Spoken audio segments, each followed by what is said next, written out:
একটা কথা বলি ভাই, মানুষ বলা বলি করতেছে আপনার নাকি একটা মা আছে, মাটা রাখে নাকি বৃদ্ধাশ্রমে রাখছেন, লোকজন বলা বলি করে।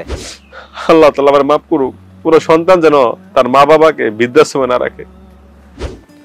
হুজুর দেখলেন তো বাড়িঘরটা, মনে করেন যে কয়েকদিনের মধ্যে হুজুর মনে করুন এটা মিলাদ টিলাদ পড়ায় উঠতে পারবো, দোয়া দরজ করুন যে আপনি মাঝে মসজিদ ইমাম সাহেব, এর লাগে আপনার এটা দেখাইলাম। মাশাআল্লাহ ভাই, আপনার বাইরেটা অনেক সুন্দর হয়েছে ভাই। যে হুজুর দোয়া করেন, চিন্তা ভাবনা আছে পুরা বাড়ি সহ বারিন্দা বারিন্দা যা আছে উড়ান সব সব টাচ করে ফেলবো, সমস্যা নাই। হ্যাঁ, আল্লাহ পাক টাকা দিচ্ছে, আপনারা করবেনই তো। আচ্ছা ভাই, একটা কথা বলি ভাই, মানুষ বলা বলি করতেছে আপনার নাকি একটা মা আছে, মাটা রাখে নাকি বৃদ্ধাশ্রমে রাখছেন, লোকজন বলা বলি করে, তাই বললাম আর কি ভাই, মনে কষ্ট নিন না ভাই। এত লাখ লাখ টাকা খরচ করে এই বাড়িগুলো করতেছেন, টাচ করতেছেন, বউ বাচ্চা নিয়ে আরামাজে থাকবেন ভাই, এই মারে বৃদ্ধাশ্রমে রাখা ভাই থাকতে পারবেন এই টাচ করে বাড়িতে ভাই? আরও শুনলাম আপনার মা নাকি মানুষের বাড়ি বাড়ি কাজও করছে ভাই, এত পরিশ্রম এত কষ্ট করে আপনার মানুষ করলো ভাই, শেষ বয়স একটু সুখের আশায় ভাই, সামনে ঈদ আসা পড়ছে, এখন একটু সময় আছে, আপনার যান আপনার মায়ের কাছে, আপনার মাটা দেখবেন অনেক আশা নিয়ে বসে আছে যে আমার সন্তান আসবে, আপনার মুখে একটু হাসি দেখার জন্য আপনার মায়ের চায় থাকবো,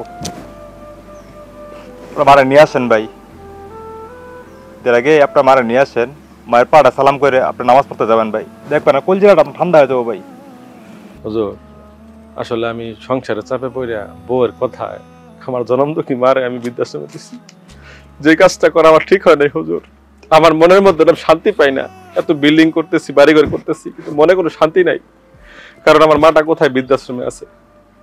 আমি আর দেরি করবো না হুজুর, ঈদের আগে আমার মারে নিয়ে আসবো, নিয়ে এসে এই ঘরে তুলবো, আমার মারে সালাম করে আমি ঈদের নামাজ পড়তে যাবো হুজুর, আপনি আমার দোয়া করেন।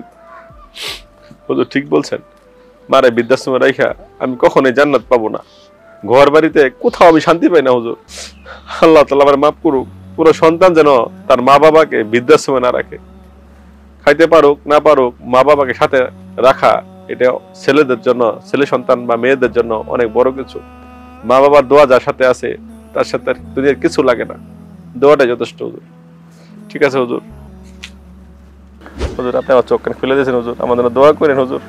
ভাই আপনি তো বুঝতে পারছেন এটা অনেক কিছু, মা বাপ তো চিরকাল থাকে না, কিন্তু সামান্য কিছু সময়ের জন্য আমরা মা বাবার সাথে কত খারাপ আচরণ করি, কিন্তু সেই মা বাবাই একদিন আমাদের জান্নাতে নিয়ে যাবে, সেটা আমরা বুঝি না।